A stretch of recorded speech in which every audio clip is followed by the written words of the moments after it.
કચ્છથી સમાચાર પ્રાપ્ત થઈ રહ્યા છે। કચ્છમાં ભારતીય જનતા પાર્ટીનો આજે સદસ્યતા અભિયાન કાર્યક્રમ કેન્દ્રીય જળશક્તિ મંત્રી સી.આર. પાટીલ કાર્યક્રમમાં ઉપસ્થિત। ભુજમાં આયોજિત કાર્યક્રમમાં કાર્યકર્તાઓને પાટીલે સંબોધન કર્યું। સાંસદ વિનોદ ચાવડાના નવા કાર્યાલયનું પણ સી.આર. પાટીલના હસ્તે ઉદ્ઘાટન કરવામાં આવ્યું છે। ગુજરાત ભાજપના અધ્યક્ષ અને સાંસદ મંત્રી સી.આર. પાટીલ કાર્યક્રમમાં ઉપસ્થિત છે।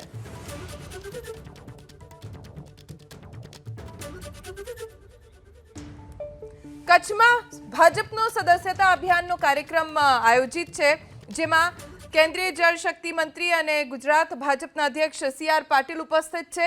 સાથે જ કચ્છના સાંસદ વિનોદ ચાવડા પણ ઉપસ્થિત છે। ખૂબ મોટી સંખ્યામાં ભારતીય જનતા પાર્ટીના કાર્યકર્તાઓ ઉપસ્થિત છે। કચ્છના ધારાસભ્યો પણ આ કાર્યક્રમમાં હાજરી આપવા માટે પહોંચ્યા છે। ભુજમાં આયોજિત કાર્યક્રમમાં કાર્યકર્તાઓને સી.આર. પાટીલે સંબોધન કર્યું। આવું ના ચાલે, જમીને આવ્યા કે જમવાના બાકી છે? અહીંયા વ્યવસ્થા છે કે નહીં વિનોદભાઈ? વ્યવસ્થા છે, સારી છે। અને ભૂખ્યા બી રહેવું પડે ને તો ભારત માતામાં કોઈ કોમ્પ્રોમાઇઝ નહીં। બધા એક સાથે હાથ ઊંચો કરીને ભારત માતા કી વંદે। કચ્છ જિલ્લાના આજના આ સંગઠન માટેનો જે કાર્યક્રમ આખા દેશમાં ચાલી રહ્યો છે, એ કાર્યક્રમ અન્વયે તથા જળશક્તિ મંત્રાલય દ્વારા જે રેન વોટર હાર્વેસ્ટિંગની વાત ચાલે છે, એવા આ બંને સંયુક્ત કાર્યક્રમમાં આપણી વચ્ચે ઉપસ્થિત આપણા સંગઠન મહામંત્રી આદરણીય શ્રી રત્નાકરજી, અમારા સંસદમાં સાથી, અમારી ટીમમાં મહામંત્રી શ્રી વિનોદભાઈ ચાવડા, જિલ્લાના પ્રમુખ શ્રી દેવજીભાઈ, પ્રમુખ શ્રી જનકસિંહ જાડેજા, ધારાસભ્યશ્રીઓ શ્રી કેશુભાઈ પટેલ, અનિરુદ્ધભાઈ દવે, ત્રિકમભાઈ છાંગા, વિરેન્દ્રસિંહ જાડેજા, માલતીબેન મહેશ્વરી, પ્રદ્યુમનસિંહ જાડેજા, કાંતિભાઈ અમૃતિયા,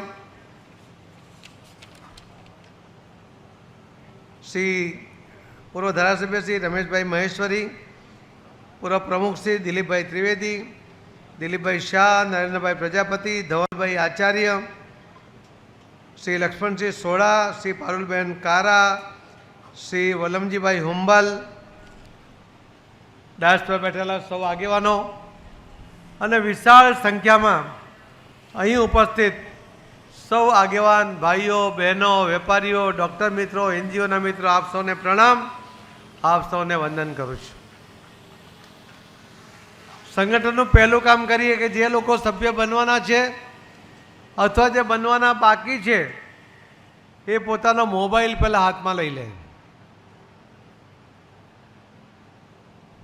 મોબાઈલ લોક કર્યો તો ખોલી નાખો। ઘરના ડરથી બધા લોક રાખે છે। ખોલ્યો? કઈ બોલો તો ખરા, હા કે ના? આ બહેનો જ બોલે છે, ભાઈઓ તો બોલતા જ નથી।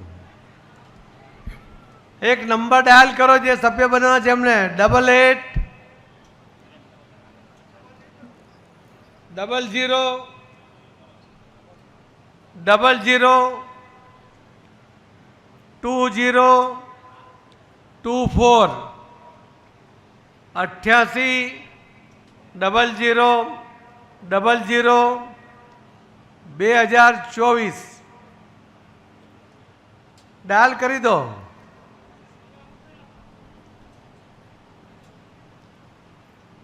કોઈ આવ્યો મેસેજ? કોઈ કર્યું હોય તો આવે ને વિનોદભાઈ? ના ના, વાંધો નહીં, બેઠા બેઠા કરે ને। અહીંયા કોઈ મેસેજ આવ્યો તમારામાં? બધા આદરણીય શ્રી ડૉક્ટરશ્રીઓ, વકીલશ્રીઓ, અન્ય આગેવાનો, એનજીઓના આગેવાનો, આપ સૌનો અને ભારતીય જનતા પાર્ટીના કાર્યકર્તાઓનો ભારતીય જનતા પાર્ટીના પ્રાથમિક સદસ્ય બનવા માટે હું આપ સૌને ખૂબ ખૂબ અભિનંદન આપું છું। આપ સૌનું સ્વાગત કરું છું. એમાં જે વિગત છે આગળ સ્ક્રોલ કરીને એમાં જે વિગત માંગી છે બધી વિગત ભરજો તો જ તમારું સભ્યપદ મંજૂર થશે.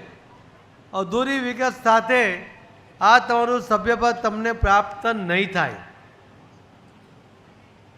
ગુજરાત ભારતીય જનતા પાર્ટીએ આ વખતે સદસ્યતા અભિયાન માટે 2 કરોડનો ટાર્ગેટ આપ્યો છે. ગયા વખતે લગભગ 1 કરોડ 13 લાખ અને પછીના 6 લાખ એમ 1 કરોડ 19 લાખ પ્રાથમિક સદસ્ય હતા. ભારતીય જનતા પાર્ટીને 2019ના લોકસભાના ઇલેક્શનમાં 1 કરોડ 87 લાખ મત મળ્યા હતા.